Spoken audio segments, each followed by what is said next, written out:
that a piece of lint? Get off of me. Get off of me.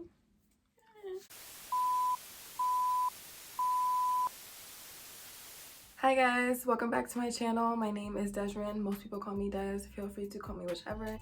I am back with another video. This one I'm not going to be doing my hair or really showing you my hair that much because I have very important things to discuss with you guys. I feel like this is super bright. Is that better? Y'all can still see me. It don't really matter. Anyways, I have important things I want to talk about today because I've been getting a ton of questions. I know a lot of people have not started their locks yet, but really want to. They don't know how to go about it, or they just want to learn more about locks and starting them. So I am here to help. So excited. So excited! I've been wanting to talk about this for a while because when I tell you, I get questions like every single day. I get questions like every single day. I have my notes here. I'm ready to start talking about this. And welcome. Let's sit, take a deep breath, and enjoy the video. So today I'm going to be talking about things to consider before starting your locks, okay? Number one on my list is before you start your locks, understand that it is a process. It's not something that will happen overnight. It's not something that will happen in a month. It will take months. It's going to take months for your hair to start the locking process. It's going to take a while for your hair to get the frizz that it needs to lock together, to mat together, all that good stuff. It's not going to happen overnight. Please, please, please don't think that, oh, I'm going to start my locks and my locks are going to be mature within a year. Maybe that's possible. Nope. But it's not likely. It's not likely whatsoever. Even when you get instant locks, yes, your hair looks like it's mature to an extent, but your hair is still gonna go through the process of actually maturing. So I just don't want you guys to think that even when you start your locks, it's just gonna be a really quick process and bada bing, bada boom. No, you're gonna go through different phases. You're gonna have the starter lock phase, you're gonna have the baby lock phase, the teenage lock phase, and then boom, you have your mature phase, which normally you won't achieve until you're years deep, maybe 2, 3, 4 years deep. So just understand that your hair is gonna be looking different for a long time before it just consistently looks the same when it achieves its mature stage. Next thing to think about is how you want to start your locks. There's so many different ways, but first you need to think, am I going to go to a loctician, or am I going to have someone help me start them, or am I going to do them on my own? That's something you heavily want to think about because that's also money coming out of your pocket if you go to a loctician. Now, as far as different kinds of locks that you can get, you have traditional locks, you have sister locks, brother locks, micro locks, semi-freeform locks, freeform locks. So there's a bunch of different types out there. If I miss any, I'm sorry. You can comment below and correct me, but that's what I am aware of right now. But there's so many different kinds of locks that you can get. So you want to do your research, you want to look at pictures, you want to look at different kinds of locks to see what you think is really going to fit you, of course. Here are some examples of what I was talking about. In this picture, she has traditional locks. These are what you would call sister locks. These are brother locks, which are slightly bigger than sister locks. And these are micro locks, which are actually kind of in between sister locks and brother locks. If I'm wrong, please correct me. These are freeform locks. As you can see, they pretty much just do whatever they want to do. These are semi-freeform locks, meaning that you freeform for months at a time and then retwist or separate them. And these are faux locks, which you can still start your lock journey with faux locks as well. Now, once you've figured out what kind of locks you want to think about the parting, the size of the parting, and the parting method. Now, when I say parting method, I mean, do you want a grid lay pattern? Do you want a brick lay pattern? Do you want triangles? Do you want rectangles? Like, things like that. You can also do parts where they're not uniform, they're not organized, they're not any kind of shape. They're pretty much just whatever. I really considered doing my hair like that, and I was like, but I kind of want clean parts. And after I did my hair, I was like, oh, but I kind of want random parts. I don't know, but y'all, you got to figure it out. You do. And I know there's going to be so many people out there that are just like me. They're going to start their locks, look at your head for about a week and be like, nah, I need to do something different. I need to change it up. I want something else. Trust me, I've been there. But once you get your hair to look how you want it to be, leave it alone. Leave it alone. I'm gonna say it one more time. Leave it alone, okay? Just stop. It'll be okay, I promise. I promise. Now that we've talked about the different kinds of locks that you can get, the different parting methods, we need to talk about size, because size matters. Let me stop. But no, seriously, size matters for a lot of people.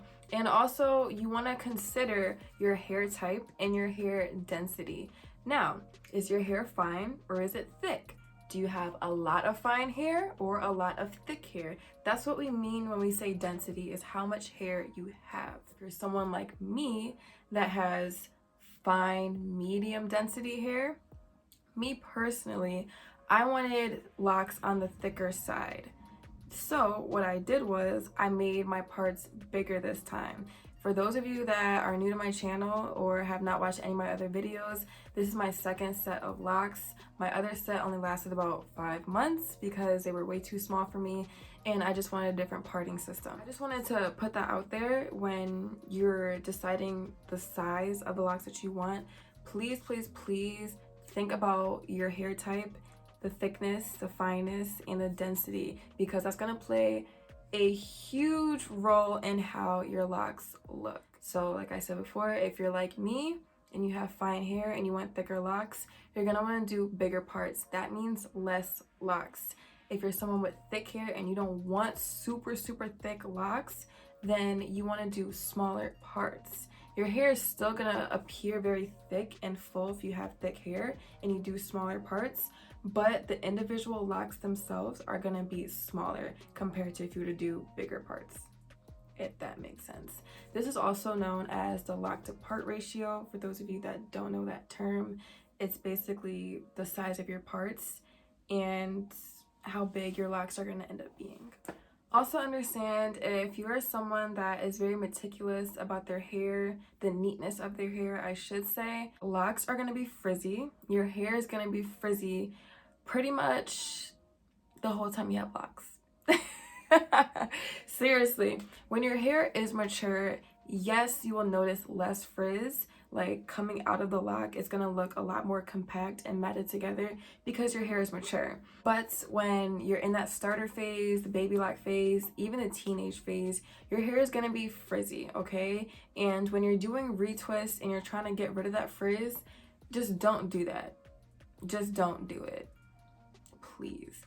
I'm also speaking from experience. Just don't do it. Leave the frizz. You're gonna love the frizz. You're gonna need the frizz, and you're gonna notice that the frizz is what's gonna help your hair lock together faster. So leave it alone, please. The frizz wants to stay, and it's gonna be there no matter what, because I can guarantee you, the moment you try to locksmith the frizz away, if you don't know what locksmithing is, look it up when it comes to locks. But if you try to locksmith the frizz away, I guarantee you it's still gonna come back because the frizz wants to be there. It's a part of the process, so just let it be a part of the process. That's all I'm saying. With that being said, do not over twist your hair. If you're someone that is constantly in their hair, constantly just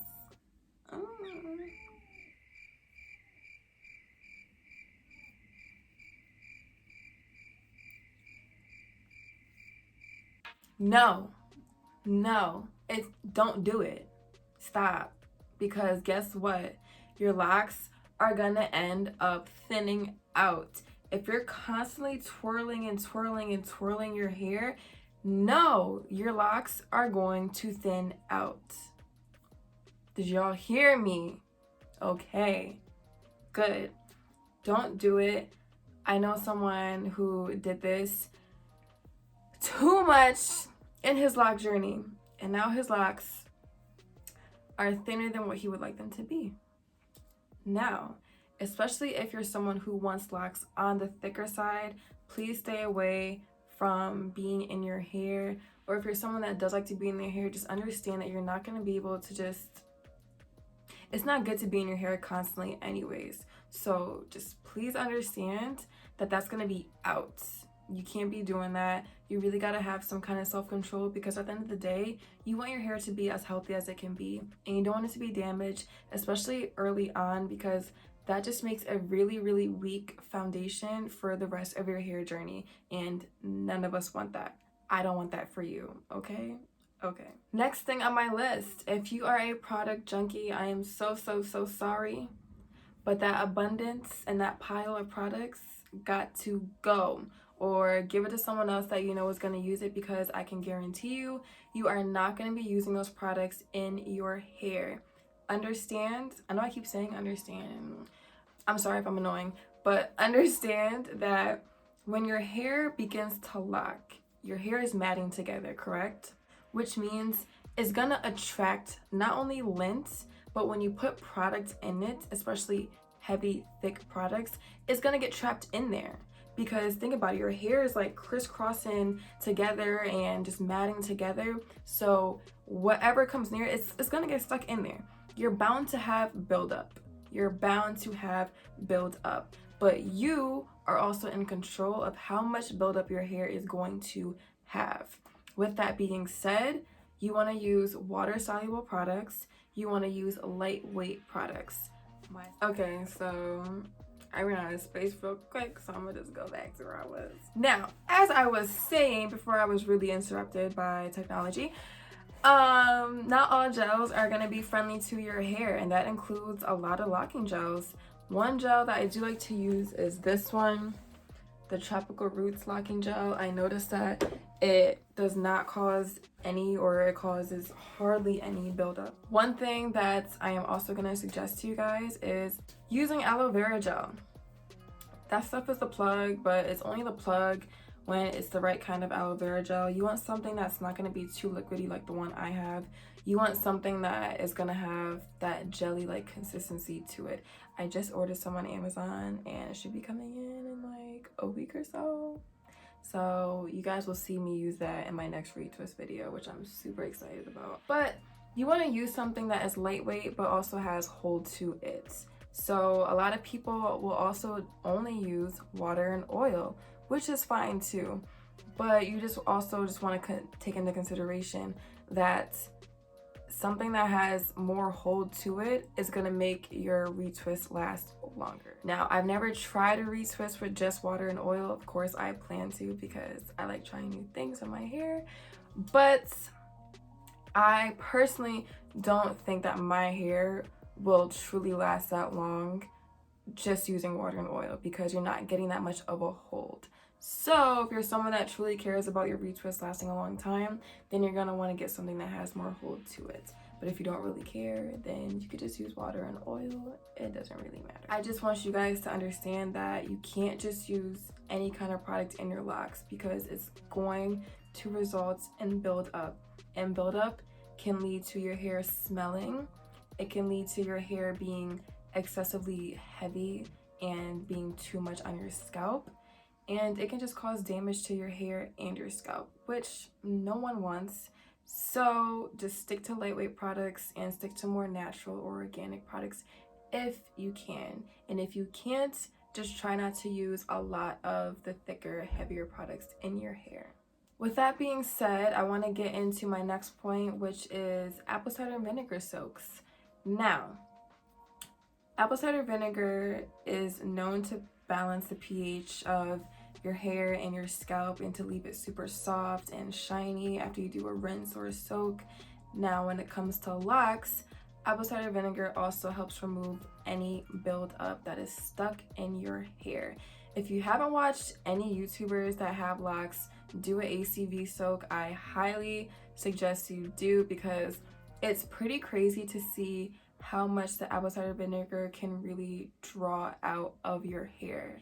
And a lot of the times too, people also say that their hair feels lighter, their hair changes in color, and it's just overall more clean.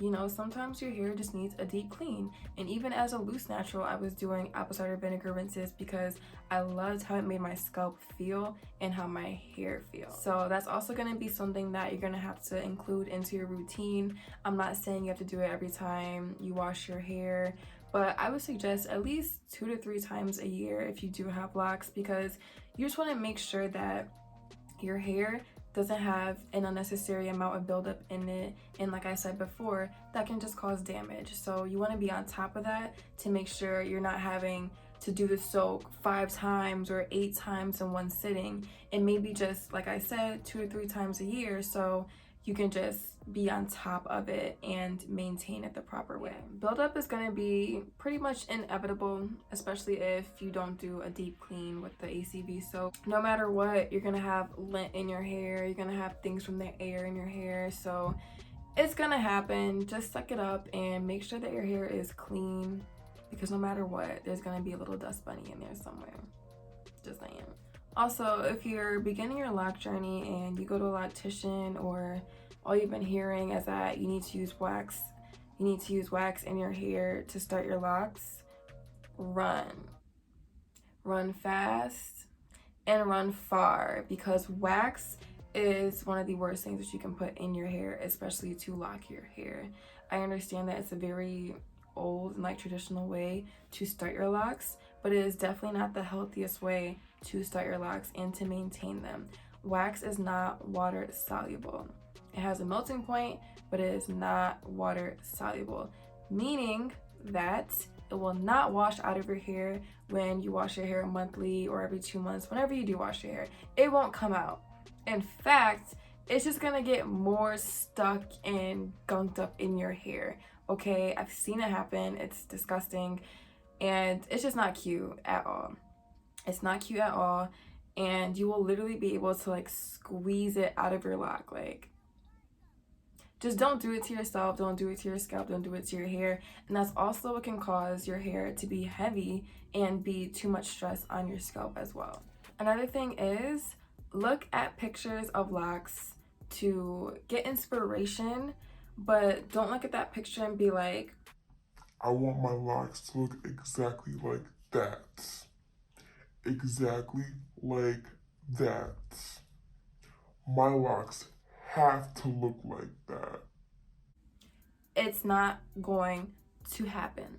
Yes, you may get a similar style or a similar shape as that person, but understand, you most likely do not have the same hair type and hair density as that person. Just like what I was saying before, that plays a huge role in how your hair is going to look in the end. If I were to go look at someone else's hair that has super thick, juicy, voluminous hair, and I'm like, I want my locks just like that, like, loctician, get my hair going, it's not gonna happen. And it's very unrealistic to think that your hair is gonna look exactly like someone else's. And a lot of the times, that's why people end up starting their locks over or cutting their locks off, cutting their whole hair off, just whatever, because they had this picture in their head and they wanted their hair to look exactly like that, and it did not happen, because you have a different hair type and a different density than the person in that picture.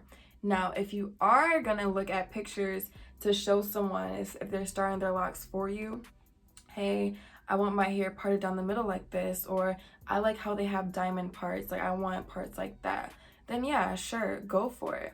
But just understand, it's not gonna come out the exact same. It may come out looking similar, but not the exact same. I have never seen anyone's locks look identical to someone else's locks, and that's one of the beautiful things about having them, is that they're so unique to you, and no one's hair is gonna look like yours, period.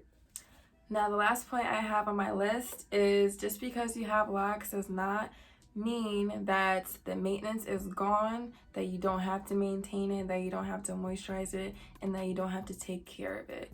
Yes, it may seem like it is a lot less maintenance than having loose natural hair, which it can be, but that doesn't mean that there's no maintenance at all. You still need to take care of your hair. You still have to wrap it at night. You still have to moisturize it. Just come up with a good, simple routine to moisturize your hair every night, maybe, or every other night, really whenever your hair needs it. With that being said, having locks is a commitment, okay? It's not like you could just take them out and be done with it. It's a process. Even if you want to take them out, if you want to cut them all off, like no matter what, it's going to be a process. I just want you guys to understand that. And it's a growing process, it's a learning process, it's all of the above. And it's really just something that you have to embrace if it's something that you really want. And like I said, it is a commitment, okay? It is a commitment. There are going to be days that are a lot worse than others. There are going to be days where you're going to be sick of your hair, you're going to hate how it looks, you're going to think it's ugly, but I'm telling you that is going to happen before you start to love them, before they start to flourish, and before you're just like, I can't even believe I was thinking about cutting these off. Don't be scared of the commitment, because you started them for a reason, or you wanted to start them for a reason, so just go and do it. And hair is just hair. I know it's so cliche, but it's true. Even if you do decide that you hate them, you want to cut them off, fine, whatever, it will grow back. But just understand your journey is going to be like no others. It's very unique to you, and just embrace every single part of it, every aspect and every second of it. Also too, don't be scared to start over. It is perfectly okay to start over. Your hair is your hair, and you're gonna want it to look a certain way no matter what. So do what makes you happy, regardless of what other people say, regardless of what another person's head is looking like. It doesn't matter. Just do whatever you want to do.